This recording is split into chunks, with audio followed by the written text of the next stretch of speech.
그런데 오늘 말씀에 19절의 말씀처럼 풀어라, 풀어라, 풀어라. 그러시는 거 이게 마음에. 그러니까 너희가 땅에서도 풀리면 하늘에서도 풀릴 것이요. 하늘에서 하나님이 우리의 기도를 받으시고 우리의 모든 것을 받으셔서 축복을 하셔야 되는데 안 풀어. 안 풀어. 그래서 그러면은 이 풀어야 되는데 이 푼다는 게 사람과 사람에게 관계잖아요. 그래서 왜 세상은 혹은 우리는 진실된 회개가 없을까라는 생각을 오늘 오후에 내내 하게 됐어요. 왜 우리는 진실한 회개가 없을까? 쉽게 말해서 미안합니다. 제가 잘못했습니다. 용서해 주세요. 라고 하는 이런 말을 왜 못할까? 그러면 풀리는데 왜 이런 말에 대해서 인색할까? 제가 잘못했습니다. 용서해 주세요. 제가 또 실수했네요. 제가 못나서 그래요. 아유, 못났잖아요. 뭐 잘났어요. 다 못났는데 잘못했습니다. 그러면 이게 사람의 관계가 가족과 가족의 관계가 막 풀려 이러면, 그런데 반대로 우리는 싸우고 따지고 비판하고 비방하고 시험 들고 이렇게 살잖아. 그래서 무엇이든지 따져야 되고 무엇이든지 말로 확인을 해야 되고 비판해야 되고 말로 나 잘난 것을 막 드러내서 싸워야 되고, 그럴 때마다 매여 사람들이 마음이 팍팍 다쳐서, 그래서 이분이 진실한 회개가 있게 없어서, 예배 때마다 진실한 회개가 있게 없어서 이 기도를 하는데 그 단 한마디가 내 심령을 막 그냥 죽이는 거야. 그러면은 진실한 회개는 사람과 사람 사이에 얽힌 바를, 메인 바를 풀어주면 되고, 풀어주면. 그러면 풀면 돼요. 그냥 풀면. 그래서 우리는 인간관계를 왜 그렇게 하나님이 원하신 대로 풀고 용서하고 회개하고 사랑하고 그게 그렇게 안 되고 인색할까? 왜 부족할까? 성경은 주님의 말씀에 그냥 마르고 닳도록 용서하라고, 이웃을 내 몸과 같이 사랑하라고, 그렇게 성경은 사랑으로 완성하는데 우리는 왜 그게 그렇게 안 될까? 반대로 많이 하시죠. 반대로 싸우고 다투고 그냥 매여버리고, 그냥 왜 이렇게 남이 안 되는 게 그렇게 좋아? 그렇게 사람의 심보들이 그렇게 흘러가. 세상이 그렇게 흘러가. 그러니까 우리도 그냥 따라 흘러가. 그 진실한 회개가 없어진 거예요. 이게 문제구나. 이게 진실한 회개가 우리에게 사라졌구나. 자기 잘못을 인정하고 용서를 구하는 것이 진짜 회개입니다. 단순한 말인데 이게 진짜 회개예요. 그래서 김정영 목사님이 이런 말씀을 하셔요. 유명공 목사님이 재작년에 소천하시고 천국에 가시고 나서 이분이 아무 충격을 받아가지고 다른 사람들에게 따지고 타인의 잘못을 지적하는 것을 버렸대요. 김정희 목사님이 아주 똑똑하신 분이에요. 그래서 법이면 법으로 따지고 말씀은 말씀으로 따지고 막 틀린 것을 보지는 못해 이분이. 그런데 유병근 목사님 돌아가시는 걸 보고 그렇게 하지 말자. 즉 다른 사람을 아프게 해서 매이면 상대가 이렇게 갑자기 죽으면 나는 어떻게 되냐. 풀 길이 없는데. 그래서 그때부터 사람에게 따지고 비판하고 비방하는 거 아주 싹 다 버렸대요. 젊은 목사님이. 근데 그 얘기 들으면서도 장례식장에서 기다리면서 그 얘기를 들으면서도 야, 우리는 어째 그런 생각을 못하고 살았을까. 그냥 사람의 관계가 콱콱 매여 있는데 저 상대방이 죽었어. 그럼 어떻게 하냐고. 평생에 풀길이 없는데 상대가 죽었어. 그래서 그때부터 사람을 찾아다니면서 따지고 지적하는 것을 버리고 화해하러 다니다네. 목사님 식사를 한번 같이 합시다. 우리 그동안 이렇게 불편했는데 풀어버립시다. 그러고 다니는데 그때부터. 근데 이분은 2년 전에 깨달았더라는데 아니 나는 처음 듣는 것 같아. 나는. 그래서 사람과 사람 사이에 매이지 말고 나는 선하게 살자. 나는 덕을 끼치면서 살자. 그렇게 인생 노선을 틀어버렸대. 그 사람이 아주 인격이 중후해졌어. 좋아, 만나면. 그래서 제가 오늘 장례 기도를 마지막으로 저한테 시켜서 기도를 하는데 사람이 이 땅에 와서 흙에서 난 것은 흙으로 들어가고 생명은 주께로부터 와서 주께로 말미암아 살다가 주께로 돌아갔습니다. 그런데 우리가 이 정하신 길을 살고 있는데 왜 그렇게 바쁘며 왜 그렇게 더 무엇을 하지 못해서 바쁘며 왜 우리는 좀 더 덕을 끼치고 살지 못하고 왜 우리는 좀 더 착하게 살지 못하고 우리는 왜 좀 더 사랑하고 살지 못하고 사람 한 사람이 죽었을 때 이렇게 허무함을 느낍니까? 그렇게 기도했어요 사실. 그러니까 사람들이 훌쩍 울어. 그게 뭐 좀 더 덕스럽게 살고 좀 더 사랑하게 살고 조금만 더 착하게 살았으면 우리가 이렇게 헤어질 때 아프지는 않을 걸. 그게 인생이 뭐라고 막 아둥바둥 막 살아놓고 와서 헤어졌는데 죽음으로 헤어졌는데 참 인생이 아쉽고 허무해. 좀 더 착하게 살 걸. 좀 더 덕을 끼치고 살 걸. 뭘 그걸 바쁘게 그렇게 살았냐. 뭐라고 바쁘게 살았냐. 젊은 사람이 딱 죽고 나니까 아무 소용이 없어. 남아있는 사람들만 아프고. 그러면서 진실한 회개가 그리스도인들에게만 주어진다는 거예요.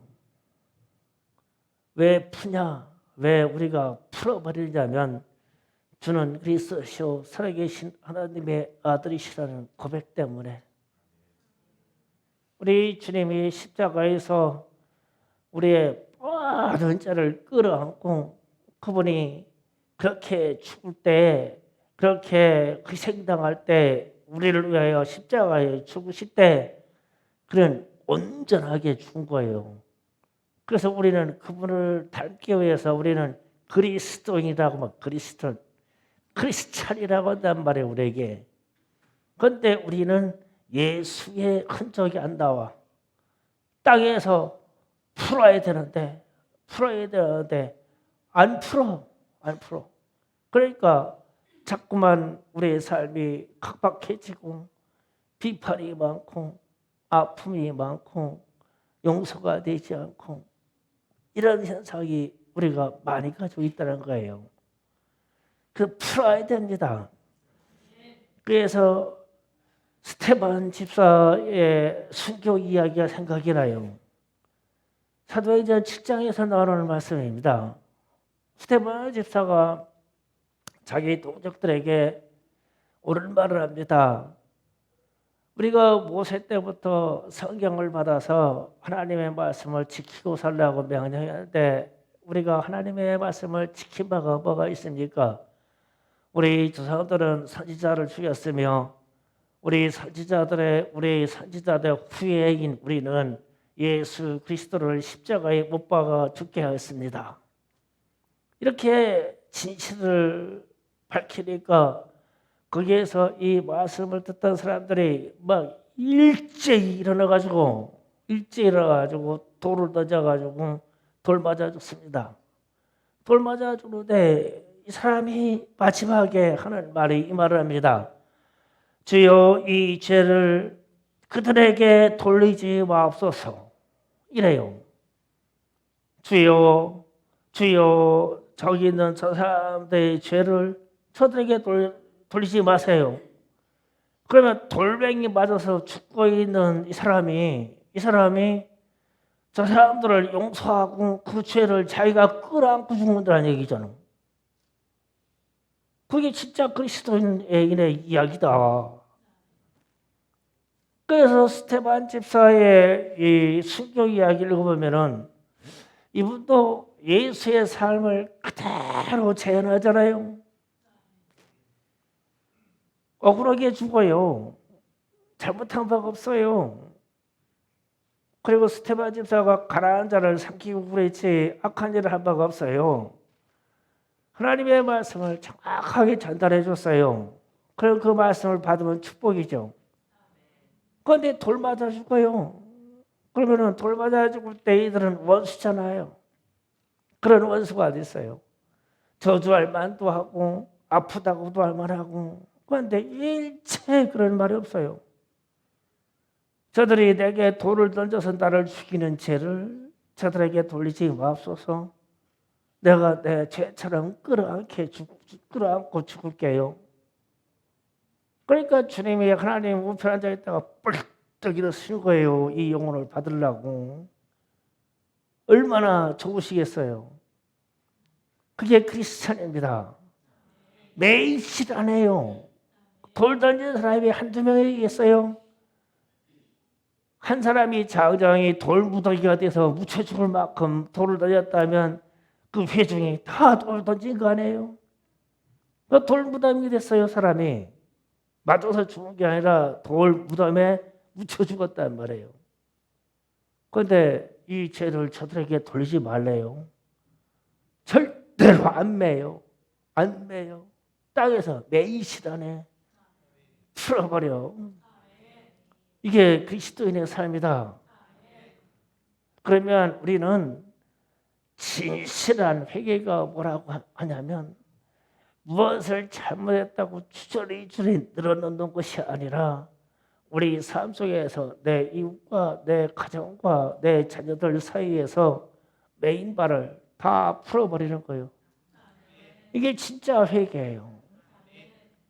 그래서 세상은 자꾸만 이상하게 흘러가고 세상의 지식은 자꾸만 이상하게 우리 자녀들에게 가르친 바가 되어서 경쟁하고 비판하고 막 이기고 가고 이렇게 하려고 하는데 성경은 반대로 가르쳐요. 풀어라. 사랑 관계를 풀어라. 그러면 하늘에서 풀 것이다. 하늘에 보고의 문을 여시고 저와 여러분을 축복하실 것이다. 그래서 이게 풀어버리는 게 최고의 축복이고 최고의 회개예요. 이미 우리는 예수의 피로 말미암아 죄 사함 받아버렸어요. 그래서 죄의 문제가 해결되어 있는데 사람과 사람 사이에 내 이웃이 내 몸과 같이 사랑할 수 있는 이 관계성이 매여 있어서 하늘에서 풀어주실 거 아니야. 그래서 김정영 목사님 같은 분이 그렇게 깨닫는 거예요. 내가 이렇게 사람들과 매우 따지고 살다가 저 사람이 어느 날 갑자기 죽어버리면 어떡하냐. 내 관계가 풀리지 않아가지고 하늘에서 메인바가 되어가지고 내 일생이 처참하고 내가 천국에 들어가지 못할 것인데 그게 철저하게 안 매이려고 아주 그러고 살아. 그러니까 사람이 얼마나 부드러워지고 얼마나 인격적이고 덕스러워지고 덕을 끼치려고 하고 사람을 도와주려고 하고 사람을 이해하려고 하고 이렇게 변하더라고. 상대방이 죽는다. 그래서 오늘 또 제가 우리 노여정이시고 시차장일 목사님 연세가 젊으신데도 돌아가신 것을 보고 또 그런 생각을 했어요. 야, 참 우리 교회에 어려움을 많이 끼쳤거든요, 이 목사님이. 속으로 내가 안 오게 많았어요. 그런데 돌아가시는 날 새벽에 새벽 예배 드리고 나서 잠깐 눈 붙이고 있는데 영으로 나를 찾아왔어요. 나를 찾아와가지고 나한테 손을 내밀고 검은 새카만 예복을 입고 나를 찾아와가지고 손을 쑥 내면서 목사님 나 죽을 병 걸려서 죽을 것 같아. 아이 그러는 거예요. 그래서 내가 그 손을 붙잡고 젊은 나이에 죽으면 됩니까? 끌어안고 막 울었어. 막 영에서 한강 울었어. 그러고 네, 조금 있다가 몇 시간 있다가 돌아가셨다고. 이분은 나한테 나하고 맺힌 바를 풀고 싶어서 죽기 전에 영으로 나를 찾아왔어. 몇 시간 전에. 그러면서 손을 쑥 내밀고 그런 거야. 나 죽을 병 걸렸어. 시간이 없어. 이 얘기잖아. 그래서 죽지 말으라고 막 끌어안고 울다가 깼어요. 그래서 인생은 매이면 안 돼. 매이면 우리 인생이 안 풀려. 하늘이 열리지가 않아. 그래서 우리는 사랑과 관계에서 영으로든 육체로든 말로든 다 풀어버리는 것이 축복이고 다 풀어버리는 것이 회개의 결과이다. 그래서 오늘 여러분에게 주는 그리스도시요 살아계신 하나님의 아들이시라는 고백을 다시 기도의 제목으로 드리고 주여 우리로 진실한 회개가 있게 하옵소서. 이게 기도 제목입니다. 진실한 회개를 위해서 사람과 사람 사이에 성도와 성도 사이에 맺힌 바가 있고 아픈 것이 있으면 우리가 먼저 풀어요. 그 이상해요. 내가 미안해요. 내가 잘못했어요. 그러면요. 내가 가벼워져요. 내 마음이 가벼워집니다. 그런데 내가 저 인간한테는 내가 미안하다고 해봐라. 내가 눈에 흙이 들어가도 안 난다. 그러면 나만 무거워져. 내 마음은 답답해져. 그러니까 미리 막 찾아다니면서 얘기해요. 잘못했습니다. 미안합니다. 그러면 풀리는 거야. 그럼 하나님이 축복하신대요. 풀어버리십시다. 그리고 사랑만 있기를 원합니다. 기도 좀